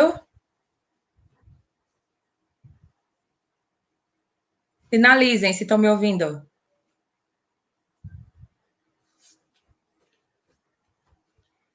Pronto. Aí eu começo do começo. Chegaram a ouvir alguma coisa? Pronto, no caso, as últimas considerações. Deu uma panezinha aqui no meu computador. Vou começar da Dice, né, que considerou que a lobotomia ela é um absurdo histórico, e realmente, né, como eu falei. E, de fato, quando foi citado, que a Vera citou que a Anísia ela foi presa, o Eclivan ele considerou, né, que ela foi presa, assim como o nosso escritor alagoano, né, Graciliano Ramos, E em tempos em que precisamos pensar numa política de saúde, Nise e seu trabalho precisa estar vivo, realmente. E agradeceu a apresentação da Vera, que foi sensacional, realmente. Gratidão, né, por nos apresentar a vida desta grande mulher. Viva a doutora Nise da Silveira. A respeito das perguntas, foram 3 perguntas, e eu quero saber da Vera se eu posso fazer todas no contexto geral, todas já de uma vez, ou eu vou fazendo por partes à medida que ela vai apresentando. São 3 perguntas. Eu prefiro uma de cada para me ir elaborando. Sim. Tá ótimo, tá ótimo. Então, a primeira pergunta foi a seguinte: o que você compreende por arte-terapia? Bom, eu compreendo muito pouco, porque eu não sou uma arte-terapeuta, né? Então, assim como o Jung e o próprio Freud falou, que para você falar de uma teoria, de um método, você primeiro tem que conhecer. Então, eu já me coloco aqui humildemente dizendo que eu não sou arte-terapeuta, não fiz curso, não conheço, mas o que eu vi a mestra falar, e ela tem um pequeno texto falando que o trabalho é arte-terapia, porque a arte-terapia, ela de alguma forma, ela é direcionada. O trabalho de Nise, ele tem a ver com o processo de pesquisa do inconsciente, tanto do ser humano adoecido quanto da pessoa normal. Então, a arte-terapia, ela vai por um outro caminho, é uma ferramenta tão terapêutica e interessante, né? Mas o caminho da Nise é o estudo desse processo, como eu mostrei muito bem nesse recorte desses 2 casos clínicos, né? Embasado nessa psicologia junguiana. Como é que a gente vai vendo que essas imagens espontaneamente feitas ali, onde a gente, de maneira nenhuma, diz o que tem que ser feito, ou sequer traz algum tema, a gente entra nos ateliês totalmente mudo, como ela queria, né? E observando e trazendo muita escuta, para ver se sai uma frase, algum comentário que depois a gente vai levar para o nosso estudo das imagens. Então, o trabalho da Nise, ele tem muito a ver com o estudo das imagens expressivas, não verbais, não direcionadas, e a partir dessas séries, a gente vai entrar, então, na psicologia junguiana para fazer essa interpretação simbólica dessas correspondências dentro da história comparada dessas produções plásticas. Isso eu vejo como um outro caminhar, né? Mas o método da arte-terapia, ele é terapêutico, ele é interessante, ele pode ser utilizado como um instrumento dentro do consultório ou não. É o que eu posso falar. Realmente, é um processo, né, de autoconhecimento profundo, estando no set terapêutico, né? Uhum. E a segunda pergunta é se o contato dela com Jung continuou até o fim da vida dele, até o fim da vida dela. O contato dela, né? continuou até o fim da vida da Von Franz. A Nise, quando foi estudar a convite do Jung, né, ele convidou ela para ela fazer cursos lá em Zurique. E ela foi. Né? Para a Nise era muito difícil, porque lá em Zurique os cursos são dados ou em alemão ou em inglês. A mestra, o inglês dela não era tão bom, né, quanto o francês, que ela era muito boa, escrevia e falava muito bem francês, mas o inglês não. Então, ela tinha realmente, ela dizia, essa dificuldade de lidar com a língua inglesa. Mas ela foi, estudou, foi umas 3, 4 vezes, né? Logo depois, que ela mandou aquela série de imagens das mandalas, ele convidou ela para fazer a primeira exposição internacional de psiquiatria, e ela então levou várias imagens, vários quadros para Zurique, para esse primeiro congresso internacional de psiquiatria.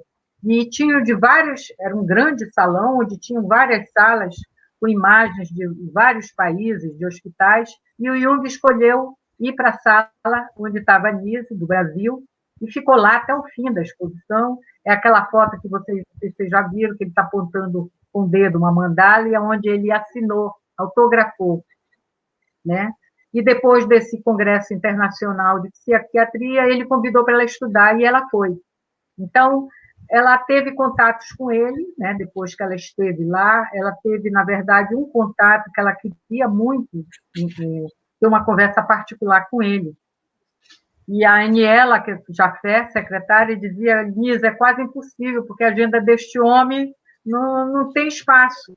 E um belo dia, a Aniela Jafé diz: consegui um horário, semana que vem, 11 horas da manhã, ele vai te receber. Então, ela, muito emocionada, se vestiu, né? Aquela mulher, quem conheceu, baixinha, franzina, que parecia tão frágil, mas, na verdade, tinha uma energia, uma força espetacular, profunda, e ela vai encontrar nesse dia Jung na casa dele. Eu estive em 2019 e fui conhecer a casa dele, que agora é uma fundação, a gente pode ir lá, virou uma fundação, está aberta ao público. E eu fiquei muito tocada, afetada, ao imaginar eu entrando naquela mansão enorme no Lago de Zurich, em Tusnar, e lembrando da minha mestra aqui do Brasil, que morava num apartamentinho franciscano, entrando naquela mansão imensa, né? Encontrar aquele homem que era o guru dela, teórico, né? Então, eu me senti muito afetada também quando eu entrei pela primeira vez naquela casa do Jung, aquele portão enorme que está escrito: invocado ou não, Deus está presente, me lembrando desse momento dela, que ela conseguiu conversar com ele, e ela se queixando que o trabalho dela não era reconhecido no Brasil, e que ela estava muito infeliz com isso, e ele disse para ela: continue, e leia, você estuda mitologia, olha a importância, né? Jung falando para ela, e ela: não está no programa dos médicos. Então, leia a mitologia para você entender o seu trabalho e as imagens que os seus doentes vão produzir, né? E então ela contou um sonho para ele, e ele interpretou e disse assim: você tem um ânimo que é igual um galo de briga. Então a Nise disse: que homem é esse, né? Que olhar deste homem, que no primeiro momento já me entendeu profundamente a minha alma, a minha personalidade. Então Nise tinha essa personalidade até o fim de Galo de Briga, assim, mas esse contato foi só enquanto ela esteve em Zurique. Depois, ele, com a vida dele, de tantos compromissos, eles não tiveram uma correspondência, mas com a Von Franz, sim. Ela teve uma correspondência até a morte da Von Franz, que morreu 2 anos antes que ela, em fevereiro, e depois ela faleceu. Acho que respondi. Sim. Tem uma pergunta que já é voltada também para a arte, né, fazendo uma relação assim com Vygotsky, e para Vygotsky a arte apresenta uma permanente relação com a realidade objetiva, permitindo enxergar as potencialidades de elaboração humana, a forma em que era concebida a arte, como tratamento dos pacientes da Nise. Tem essa mesma relação objetiva ou difere alguma coisa? Olha, eu tenho medo. Quem me perguntou isso? Foi Glaise. Glaise? Eu tenho medo de falar sobre isso e de responder. A arte, os livros de arte, eles foram fundamentais para o conhecimento da doutora. Ela leu muito, ela se amparou muito nos livros das artes, e especialmente das literaturas, né? Ela diz que o melhor psicólogo nosso do Brasil é Machado de Assis, que descreve as personalidades de uma forma que a psiquiatria não faz, né? Então, se você quer se aprofundar na psicologia do homem, né, na sua profundeza, leia Machado de Assis, leia Dostoiévski, leia literatura, né, que esses grandes clássicos desses autores, Dante, Goethe, né, você vai entrar nessas profundezas da alma. A arte também é uma profundeza. Vejamos agora, nesse momento tão caótico que a nossa humanidade está vivendo, o que está nos salvando? A arte, né? Música, os filmes, cada um de nós vendo as nossas séries, né?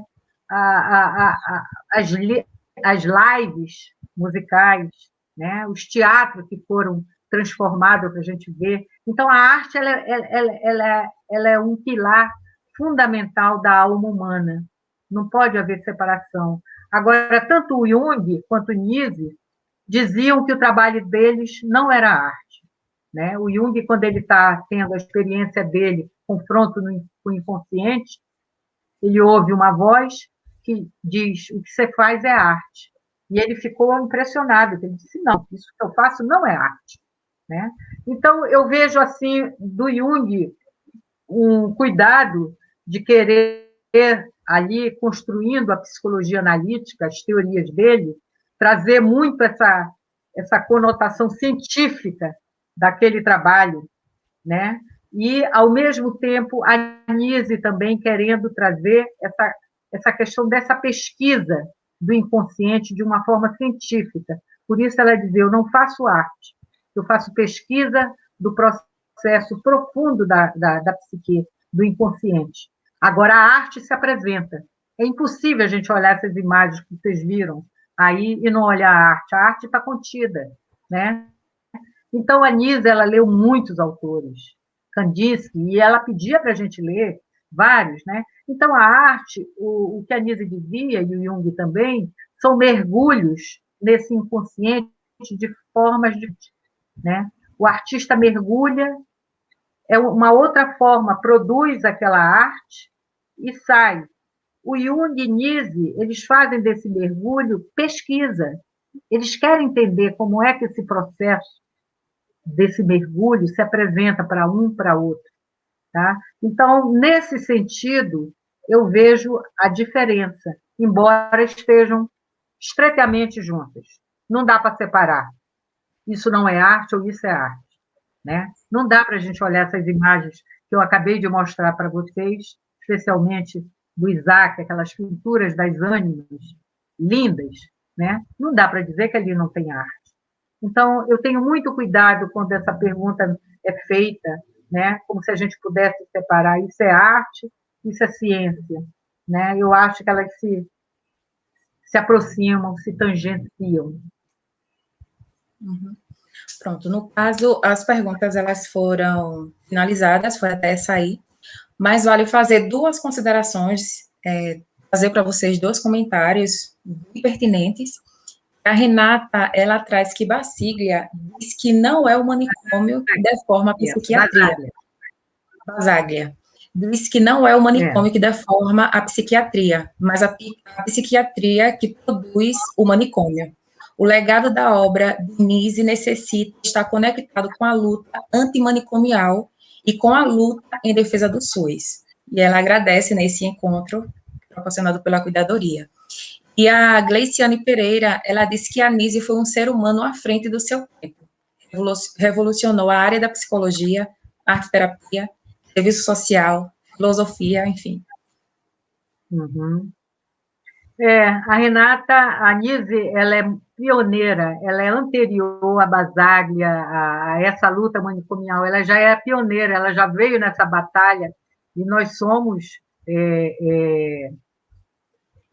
nessa mesma luta, né? O SUS hoje é um projeto espetacular que merece nossos aplausos, como brasileiros, de a gente possuir um sistema espetacular. Eu fui me vacinar no SUS, eu saí de lá impressionada. Eu dei viva e dou viva ao SUS, à Fiocruz, né? Ao nosso Tantan. Então, a Nise, ela é muito anterior a Basaglia e a outros que vieram militantemente trazer também esse horror dos manicômios, de uma psiquiatria tradicional, né? E dessa luta antimanicomial. Tá? E acho que é isso. Tá ótimo, eu agradeço mais uma vez. Uhum. E vou passar a palavra para a Kelsey. Obrigada. Joyce, obrigada.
Tá mudo. Boa noite. A emoção tão grande que o meu microfone estava desligado.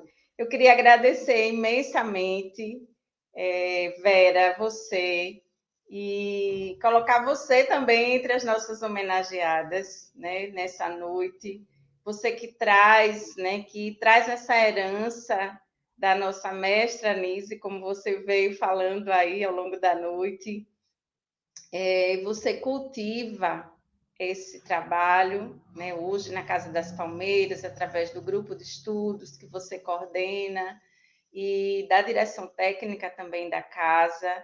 Né? A pandemia está aí, mas a casa está acontecendo de forma online, do mesmo jeito que nós aqui na Cuidadoria do Ser também. Então, esse movimento é um movimento de resistência. Eu queria agradecer a todas e todos que estiveram com a gente essa noite também, tanto nos bastidores quanto aí na presença, no chat, perguntando, participando. Para a gente foi muito, muito importante, muito gratificante. E tem um pensamento que fala sobre a dedicação da ética da doutora Nise às pessoas mais abandonadas, né? Ao louco, às presidiárias e, enfim, as pessoas em sofrimento, né? Ela dedicou toda a sua vida, né, seus 94 anos de vida, aos animais também, né? Ela dedicou toda a sua ética a essas pessoas, né? E eu vejo hoje também, Vera, você dedicando a sua ética ao conhecimento, né? A compartilhar essa experiência, né? E fazer com que a gente continue aceitando ao convite da Nise para mergulhar profundamente no conhecimento da alma humana, no conhecimento da arte, né? E na comunhão desse conhecimento, né? Que é o que a gente está fazendo aqui hoje, que a gente possa passar adiante o que a gente teve a oportunidade de conhecer. E é isso que eu venho agradecer a você hoje e a todos que estão com a gente e estão envolvidos, direto ou indiretamente, nesse projeto. Quero convidar para continuarem com a gente amanhã, ouvindo e participando com o Jean-Pierre, que também é um representante da Casa das Palmeiras. Na sexta-feira, com os nossos colaboradores e participantes e artistas locais e também de outros estados. Nós temos artistas também que se inscreveram para participar da exposição de outros locais, né? E no sábado, com a nossa roda de conversa com profissionais do nosso dia a dia na saúde mental em Alagoas. Então, nosso encontro até sábado permanece e estaremos juntos nessa programação. Muito, muito obrigada, Vera. É uma noite muito feliz para a gente. Nós vamos encerrar. Vera, se você quiser dar mais uma palavra, para Não, finalmente a gente. não, eu agradeço mais uma vez a você, a todos os participantes. A hora que quiser, é só me chamar que eu volto. Obrigada. Um abraço muito grande, viu? Parabéns e sucesso no grupo de estudo, que muita gente procure, que muita gente queira, né? Porque, na verdade, eu acho que um dos pontos fortes da Nise foi o convite para a gente estudar, né? Estudem, estudem, estudem e estudem. E é isso que Isso vocês estão mesmo, fazendo lá na Casa das Palmeiras hoje, não é verdade? sem dúvida, com certeza. Também. Sim, sim. Então, nós vamos encerrar com o poema mais uma vez, porque eu acredito que iniciar, né, e encerrar com poesia tem tudo a ver com Nise da Silveira. Muita gratidão. Após o poema, a gente está encerrando. Essa live vai ficar gravada, né, e todas as outras também. Obrigada, boa noite.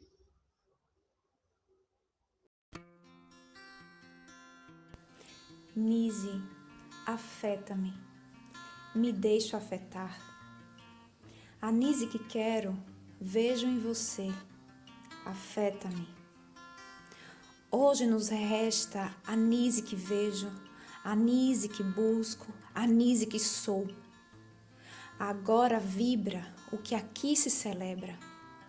Celebremos a arte como existência, o modo de viver como arte, dialógico, libertário, amoroso, político. Nise, que teu olhar permaneça, que nos arranque a ignorância e a inocência. O mal existe, ele está em nós. Mas o mal habita confortavelmente em corpos que só comem, defecam e desejam poder. Então, que fique claro a política pública de saúde mental que queremos. Afeto, medicação, vínculo, internação voluntária na praia ou no campo. Loucura não se prende, loucura afeta. Nise, que teu olhar permaneça, que nos arranque a ignorância e a inocência. O inédito continua viável.